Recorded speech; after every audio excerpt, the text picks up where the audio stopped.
I'm not a boxing judge, not my coffee. Tyson Fury just realized the unthinkable. Anthony Joshua isn't done. He's reborn, recalibrated, and coming straight for the Gypsy King's crown. Fury's words may sound calm, but those eyes, they tell the truth. Behind that fake grin hides the panic of a man who senses his era might be ending.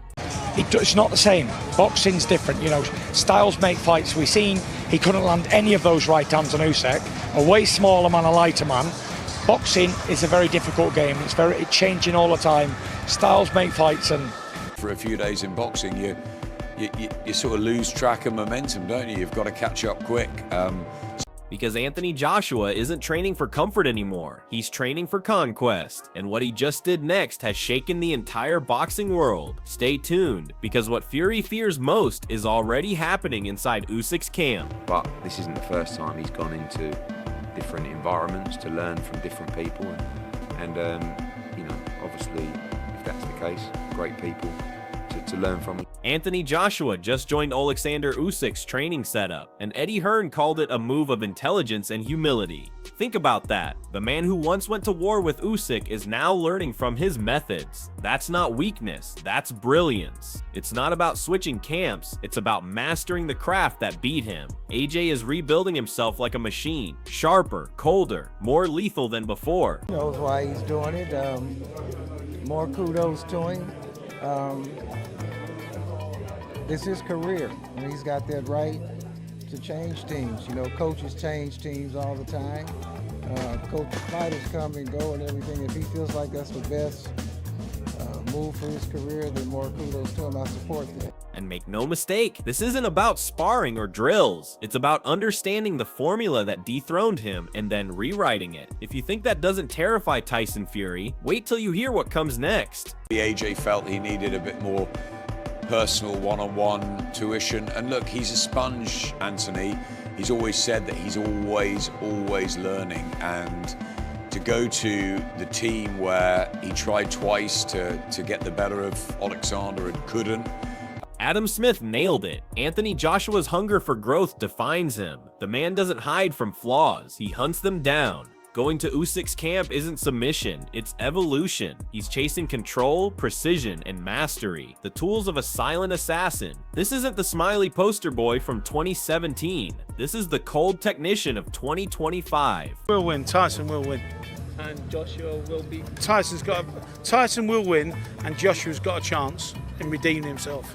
Don't write him. And the most dangerous thing about him, he's not chasing fame, he's chasing perfection. And that's the version of AJ Fury has never faced. I think it could have come a bit earlier. I think if the ref was paying attention from the first time I hurt him in the second round, knowing that he was hurt and just shipping punches and just taking them, wasn't really defending, wasn't giving back. I think if you put those two moments kind of side by side, I think the ref... Spencer Brown reminded everyone of what happens when Joshua is doubted. The world mocked him after Ruiz, and he came back sharper, stronger, and angrier. That same flame is burning again. People love Fury's unpredictability, but Joshua's discipline and timing are the weapons that end careers. Every time he's been cornered, he's found a way out, and now he's cornering the man who calls himself the Gypsy King. If nothing else, AJ's got a lot of power still.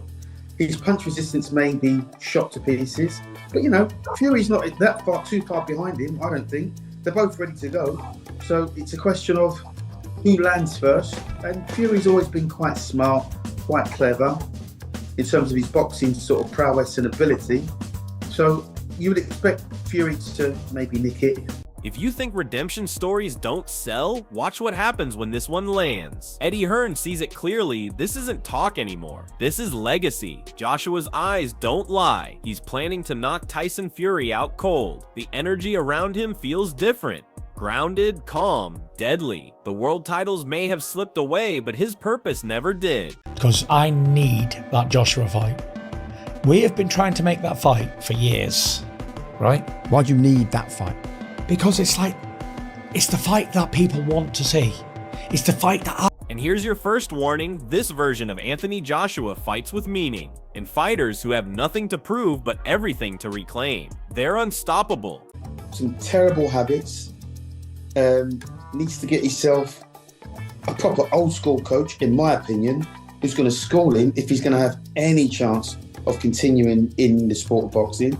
But I you know what, I kind of fear for the guy more than wanting to actually continue. Duke McKenzie doubts him, but that's what fuels AJ. Critics question his chin, forgetting how many world-class names have fallen to his fists. Tyson Fury may have IQ, but Joshua brings execution, precision, and knockout intent. This isn't about talk or tactics. It's about who lands first with conviction. And if you've seen that glint in Joshua's eyes lately, you already know he's not showing up to survive. He's showing up to conquer. But I think it's because he's been inactive for 12 months, and I think the ring are very much like box rec, that if you haven't fought for 12 months, then you're out.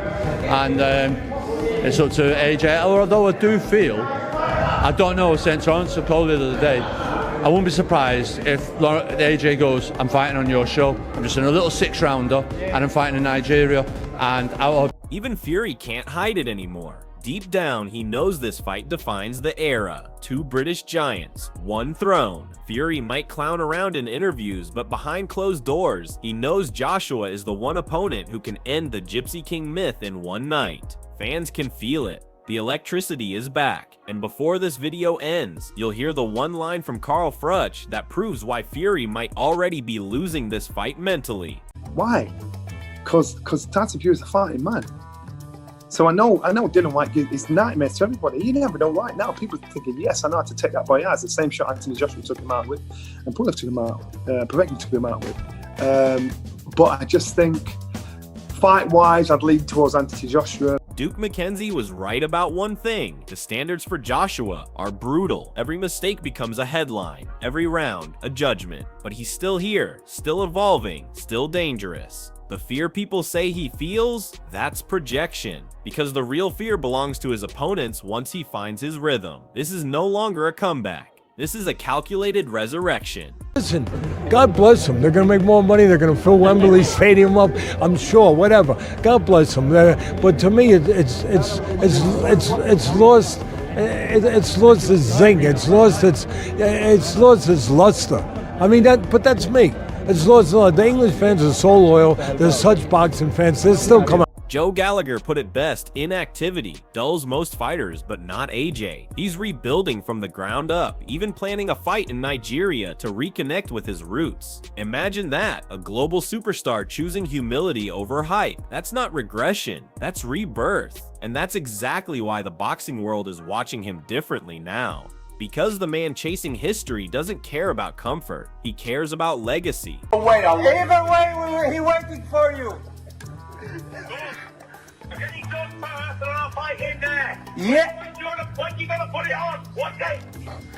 In the first or the second quarter of 25. Okay. AJ waiting for you, and the world waiting for you. Johnny Nelson summed up the feeling across every gym in Britain. People doubt him, but class always pulls through. AJ's composure and accuracy haven't gone anywhere. The moment opponents feel his power, they stop believing in their own plan. He dismantles pressure like a veteran sniper. Every fight reminds the world that champions don't quit, they adapt. That's what separates a boxer from a legend. Cheat, get caught cheating, and then act like it's okay and I'm cleared and I can't say why, but no. If you get caught with drugs in your system, especially in a fight against me, then the minimum you're gonna receive is an egg across your face. Teddy Atlas said the fight lost its shine. But he's wrong. What's coming is the storm before the century's biggest collision. This isn't just boxing anymore. It's national identity, pride, and redemption colliding under the lights. The fans can feel it. When Joshua and Fury step in that ring, it won't just be punches. It'll be an explosion of everything they've carried their entire careers. If you're still watching, stay locked in, because what Joshua's team just revealed next makes this fight even bigger than Wilder versus Fury one. I know the fight with Anthony Joshua is an interesting one we want to see, one that I certainly want to see. First of all, I'd just like to say, why retire, why come out? I've touched on it. Turkey Alalsik said it best. Anthony Joshua isn't waiting. He's preparing for destiny. The world is done speculating. The fight with Tyson Fury in 2025 isn't if, it's when, and this time, there's no escape. AJ isn't fighting for belts anymore. He's fighting for validation, for the right to call himself Britain's true heavyweight king. Tyson can talk all he wants. Joshua's silence is louder because silence means control. Silence means confidence. Silence means something dangerous is coming. Carl Froch sees it. He said Joshua looks like a man reborn, calm eyes, violent purpose. Every punch now has meaning. Every move is deliberate. He's not proving others wrong anymore. He's proving himself right. That's a shift no one can coach. It's something forged through defeat and obsession. And Froch knows that look, because it's the same one Joshua had before he destroyed Vladimir Klitschko. That dangerous calm before the storm. The look of a man who's already seen the ending and accepted it. Conor Benn captured it perfectly. This isn't about gold or glory anymore. This is legacy warfare. Joshua has already lived fame. Now he's chasing immortality. Every setback has carved him into something colder, purer, unstoppable. His calm isn't emptiness, it's control. His silence isn't fear, it's focus. He's not just fighting to rise again, he's fighting to reclaim his name, his story, his era. And when that first bell rings, every eye on earth will be watching to see whether the disciplined machine or the chaotic genius survives. Because this isn't just a fight, it's the final chapter of a decade-long rivalry, the battle for the soul of British boxing. So tell me, when the dust settles, who walks out of that ring as king? Tyson Fury, the talker, or Anthony Joshua, the storm?